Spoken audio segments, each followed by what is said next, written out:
Melayu. Alhamdulillahi rabbil alamin wa bihi nasta'inu ala umuri dunya waddin wassalatu wassalamu ala ashrafil anbiya'i wal mursalin wa ala alihi wa sahbihi ajma'in amma ba'du. أشهد أن لا إله إلا الله وحده لا شريك له وأشهد أن محمدا عبده ورسوله لا نبي بعده. قال الله تعالى في الكتاب الكريم أعوذ بالله من الشيطان الرجيم يا أيها الذين آمنوا اتقوا الله حق تقاته ولا تموتن إلا وأنتم مسلمون صدق الله العظيم. فيا عباد الله أوصيكم ونفسي بتقوى الله فقد فاز المتقون. Ma'asyiral muslimin rahimakumullah, pada khutbah-khutbah yang terdahulu khatib sudah menyampaikan bagaimana kisah perjalanan dakwah yang dilakukan oleh Nabi Adam dan Nabi Idris alaihi salatu wassalam. Maka pada kesempatan khutbah siang hari ini secara singkat khatib akan melanjutkan kisah perjalanan dakwah dari nabi berikutnya, yaitu Nabi Nuh alaihi salatu wassalam. Sidang Jumat yang dirahmati Allah, Nabi Nuh adalah tokoh yang sangat viral di berbagai kitab suci, khususnya Al-Quranul Karim. Secara khusus Allah memberikan nama satu surat dari 114 surat adalah surat Nuh. Nabi Nuh lahir di kota kecil di negara Irak, di daerah Babilonia. Ada suku yang bernama suku Babil dengan nama kecil Noeh, dari bahasa Ibrani, dari bahasa Irak. Kemudian Quran menyebutnya Nuh, dan Allah memberikan gelar Nabi Nuh alaihi salatu wassalam. Konon Nabi Nuh memiliki umur yang terpanjang dari sekian banyak nabi. Ada riwayat yang menyebutkan 1500 tahun, ada yang menyebutkan 950 tahun. Wallahu a'lam bishawab. Adapun jarak Nabi Nuh dengan Nabi Adam adalah 10 abad. Jadi 10 dikalikan 100 tahun sama dengan 1000 tahun. Dan di antara kedua Nabi ini ada Nabi Sid, ada Nabi Idris alaihi salatu wassalam. Tetapi Nabi Idris di tengah perjalanan dakwahnya lebih memilih bersemayam di langit 4, dan dikabarkan sampai sekarang masih hidup beserta 3 nabi yang lain, yaitu Nabi Khidir, Nabi Ilyas, dan Nabi Isa alaihi salatu wassalam. Karena umatnya ditinggal oleh Nabi Idris, mulai pudar keimanannya. Awalnya masih menjalankan ajaran-ajaran yang disampaikan oleh Nabi Idris. Ada orang alim, ada orang soleh, ada ulama yang baik bernama Wad dan Suwa. Tapi akhirnya kedua ulama ini juga meninggal. Maka tidak ada lagi yang menyampaikan berita-berita kebenaran, ajaran-ajaran Allah. Tetapi untuk memberikan penghormatan, umatnya Nabi Idris ketika itu membuat patung, sekedar penghormatan saja, 2 buah patung besar yang bernama Wad dan Suwa. Mungkin seperti kita, di kota ini ada beberapa patung, bahkan ada patung kuda, ada patung Diponegoro, hanya untuk penghormatan saja. Tapi karena sangat lama ditinggalkan oleh nabinya, akhirnya patung itu diyakini memiliki ruh dan mulai disembah, bahkan menjadi tempat bergantung. Sehingga umat yang ditinggal Nabi Idris akhirnya pun menjadi umat yang ingkar dan kufar atau kafir kepada Allah. Untuk itulah Allah menurunkan Nabi Nuh untuk berdakwah kepada umatnya kembali kepada jalan yang benar. Dan tidak tanggung-tanggung Allah memberikan umur yang panjang, 1500 tahun atau 950 tahun. Dari sekian umur yang panjang, 800 tahun sendiri Nabi Nuh melakukan dakwah, menyampaikan risalah kebenaran, menyampaikan ajaran-ajaran Allah. Tetapi dalam kurun waktu 800 tahun, Nabi Nuh hanya mendapatkan umat sebanyak 80 orang. Jadi rata-rata 10 tahun hanya mendapatkan 1 orang. 10 tahun hanya dapat 1 orang. Betapa mudahnya ulama-ulama sekarang, ustadz-ustadz sekarang, sudah banyak umatnya. Nabi Nuh 10 tahun hanya mendapatkan 1 orang. 800 tahun hanya mendapatkan 80 orang. Allah memberikan tugas kepada Nabi Nuh untuk berdakwah, menyampaikan kebenaran kepada umat yang bandel-bandel, yang ingkar kepada Allah, yang selalu menyembah patung, yang kalau diberikan materi, disampaikan kebenaran, telinganya ditutup dengan tangannya. Ada yang menutup lurus, ada juga yang silang. Itu kelakuan umatnya Nabi Nuh ketika itu.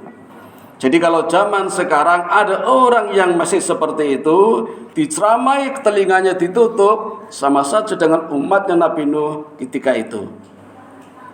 Dan sampai pada puncak kesabarannya, Nuh bermunajat kepada Allah. Apa yang dikatakan kepada Allah? Saya sudah tidak mampu lagi ya Allah. Maunya apa Nuh? Habiskan saja ya Allah. Toh juga percuma. Kalau nanti anaknya juga ingkar seperti bapaknya, hancurkan saja. Kalau memang maunya begitu, buat kapal Nuh. Buat kapal. Caranya ya Allah, ya pakai kayu.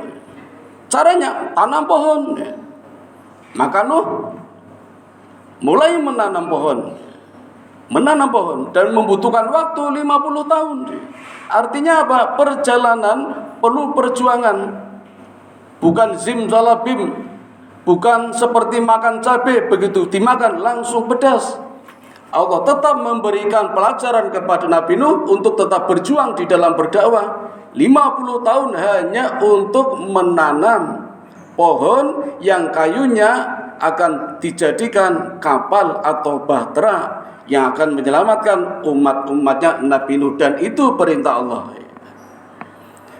Kabar gembira hadirin, wallahu a'lam, konon kayu yang dipakai untuk membuat kapal yang Nabi Nuh, bibitnya diambil dari perbatasan antara kota Jawa Tengah dan kota Jawa Timur, entah hutan yang mana. Kabar gembiranya, biasanya tempat yang dilalui Nabi menjadi tempat yang subur, makmur. Wallahu a'lam bishawab. Setelah 50 tahun pohon itu jadi, maka mulailah Nuh menebang dan membuat kapal. Dan ini merupakan kapal yang pertama sekaligus kapal yang terbesar di dunia ketika itu. Ketika asap hendak turun, Nabi Nuh masih memberikan peringatan kepada umatnya untuk kembali kepada jalan yang benar, terutama kepada anak-anaknya. Tapi ada satu anak yang tidak patuh kepada bapaknya. Anaknya 4. Yang patuh, anak yang pertama Sam, yang kedua Ham, yang ketiga Yafis. Yang keempat inilah yang tidak taat kepada bapaknya, namanya Yam. Dalam bahasa Ibrani disebut Kan'an. Dan konon istrinya juga mengikuti jejak anak yang keempat, tidak taat pada suaminya atau Nabi Nuh alaihi salatu wassalam. Kapalnya cukup besar. Ahli sejarah yang menemukan bekas kapalnya memperhitungkan ketinggiannya 80 kaki lebarnya 50 kaki dan panjangnya 1.500 kaki. Dan diperkirakan mampu menampung 2.000 binatang, 4.000 binatang melata, 6.000 binatang unggas, dan umatnya Nabi Nuh yang masih taat kepada Nabi Nuh. Jadi kalau dihitung, kapalnya Nabi Nuh mampu mengangkut sekitar 400.000, seperti besarnya lapangan sepak bola yang dimiliki oleh Liverpool. Luas sekali dan besar. Dan ini dipergunakan untuk mengangkut ketika banjir bandang datang yang sudah direncanakan oleh Allah. Apalagi umatnya selalu menantang, selalu menunggu kapan azab akan datang. Maka begitu kapal jadi, Nuh perintahkan kepada seluruh binatang berpasang-pasangan. Ini revolusi sekaligus evolusi penghuni bumi. Dibersihkan semuanya. Dan nanti dari binatang berpasang-pasang inilah kembali muncul ekosistem yang baru dari binatang. Umatnya juga begitu. Yang sempat diangkut hanya umatnya yang patuh saja. Namun demikian, setelah semuanya naik ke dalam kapal, Nuh juga tetap memanggil anak-anaknya. Setelah semuanya naik, Nuh inspeksi, mengontrol apakah Yam sudah naik, apakah Sam sudah naik, apakah Yafid sudah naik. Semuanya sudah naik, kecuali Kanaan yang tidak mau naik. Dari atas kapal Nuh memanggil, ya bunayyarkam ma'ana, wahai anakku, naiklah ke kapal, banjir segera tiba. Apa jawab anaknya? Tidak ya ayah, aku akan naik hutan saja. Aku akan naik pohon yang tinggi. Aku naik hutan, pohon, dan gunung yang tinggi. Kata Nuh, jangan nak, banjir sebentar lagi datang. Allah sudah murka. Tapi apa akhirnya? Tidak sempat memasuki kapal bapaknya, banjir sudah menerjang. Dan hadirin, tidak pilih kasih, ternyata rumah Allah pun juga tetap diterjang banjir, yang namanya Ka'bah yang dulu pernah dibangun oleh Nabi Adam alaihi salatu wassalam. Diterjang banjir juga. Tetapi pondasinya masih yang disebut Bakkah, yang esok akan menjadi cikal bakalnya kota Mekah. Jadi kota Mekah berasal dari kata Bakkah. Bakkah itu pondasinya Ka'bah, itu masih ada walaupun diterjang oleh banjir bandangnya Nabi Nuh alaihi salatu wassalam. Ketika anaknya diterjang banjir, Nuh sempat menyesal. Memang azab aku yang minta ya Allah, tetapi aku tidak minta anakku. Apa jawab Allah? Nuh, anggap saja itu bukan anakmu, memang darah dagingmu, tetapi keyakinannya sudah berbeda, maka ikhlaskan saja. Ana yurid wa anta yurid. Kamu punya kemauan, aku pun punya kemauan, tetapi kemauan Allah lebih kuat daripada kemampuanmu. Itulah kehendak Allah. Maka selamatlah Nabi Nuh dengan umat-umat yang taat, kecuali umat yang ingkar, termasuk anak yang bernama Kan'an dan juga istrinya. Tidak bisa dibayangkan hadirin besarnya banjir seperti apa, karena kapal ini berada di kota Babilonia, di negara Irak, terdamparnya di negara Turki. Berapa ribu kilometer jarak yang ditempuh, kapal terapung-apungkan oleh banjir bandang, banjir besar yang pertama. Ini secara ilahiyah. Secara alamiah juga bisa dibuktikan. NASA sudah membuktikan ketika itu terjadi musibah, terjadi bencana mencairnya kutub utara dan kutub selatan, sehingga terjadi banjir yang sangat besar. Hadirin yang dirahmati Allah, setelah Nabi Nuh selamat dengan umatnya, Nabi Nuh berpesan kepada umat-umat yang masih selamat, yang hakikatnya juga berpesan kepada kita, yang sangat masyhur dikenal dengan nama wasiat yang agung. Apa wasiat Nabi Nuh alaihi salatu wassalam? Nabi Nuh berpesan kepada kita, lakukanlah, kerjakanlah dua amalan sebagaimana engkau harus tinggalkan dua amalan. Dua amalan apa yang harus dikerjakan? Perbanyaklah membaca kalimat la ilaha illallah dan subhanallah wa bihamdihi subhanallahil adzim. Dan tinggalkan dua amalan pula. Apa itu? tinggalkan perbuatan syirik dan berbuat sombong. Jadi ini dua dimensi yang memiliki nilai yang terbalik, dua positif, satu negatif.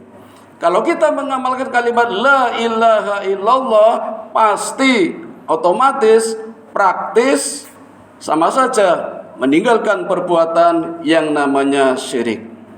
Kalau kita mengamalkan subhanallah wa bihamdihi subhanallahil adzim, sama saja kita meninggalkan perbuatan yang sombong. Karena hakikatnya subhanallah adalah mensucikan Allah, bahwa yang pantas sombong hanyalah Allah, bukan kita yang penuh dengan kotoran dan tidak suci.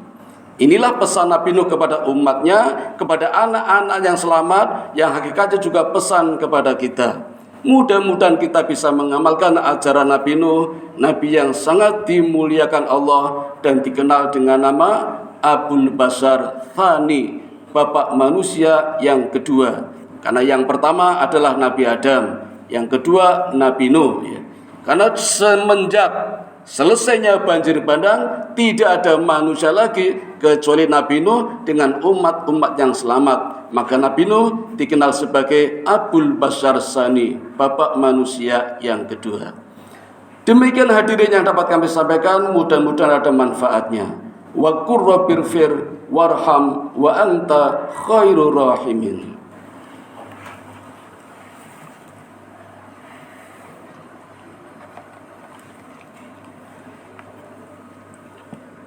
Alhamdulillahilladzi hadana li hada wa ma kunna linahtadiya laula an hadanallah. Asyhadu an la ilaha illallah wahdahu la syarika lah wa asyhadu anna Muhammadan abduhu wa rasuluhu la nabiyya ba'dah. Allahumma shalli ala Muhammad wa ala ali Muhammad. Qala Allah ta'ala fil Qur'anil azim, ya ayyuhalladzina amanu ista'inu bis sabri was salah. Ayyuhal muslimun ittaqullaha haqqa tuqatih wa la tamutunna illa wa antum muslimun. Hadirin yang dirahmati Allah, inti pesan dari Nabi Nuh adalah kita diminta berbanyak membaca kalimat la ilaha illallah dan subhanallah wa bihamdihi subhanallahil adzim. Sebenarnya cukup sekali saja sudah mampu menghapuskan dosa-dosa kita yang menggunung, bahkan dosa yang sudah setinggi langit pertama. Tetapi kenapa harus diperbanyak? Kenapa harus diulang-ulang? Karena ternyata kita juga selalu mengulang kesalahan dan dosa-dosa kita. Mari kita amalkan bersama, mudah-mudahan kita bisa menjadi umatnya Nabi Nuh yang direkomendasikan tentunya oleh Nabi Muhammad sallallahu alaihi wasallam. Mari kita berdoa bersama-sama.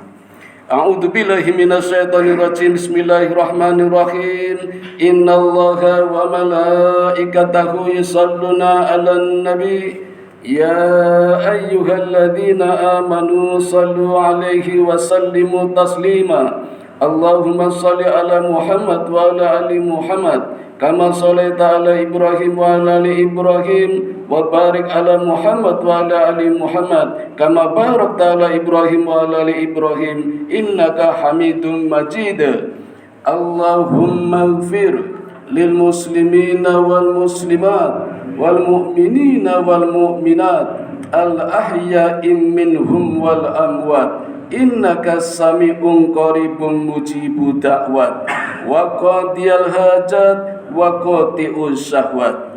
Allahumma inni as'aluka ilman nafi'a wa rizqan thayyiba wa amalan mutaqabbala. Allahumma inni as'aluka al-huda wat-tuqa wal-afafa wal-ghina. Allahumma ja'alni syakura waj'alni sabura waj'alni fi ainin sahira wa fi a'yunin nasi kabira. Rabbana dhalamna anfusana wa illam taghfir lana wa tarhamna lanakunanna minal khasirin. Rabbana atina fid dunya hasanah wa fil akhirati hasanah wa qina adzabannar. Wa sallallahu ala sayyidina Muhammadin wa ala alihi wa sahbihi ajmain. Subhana rabbika rabbil izzati amma yasifun wa salamun alal mursalin walhamdulillahi rabbil alamin. Wa la dzikrullahi akbar. Aqimis shalah.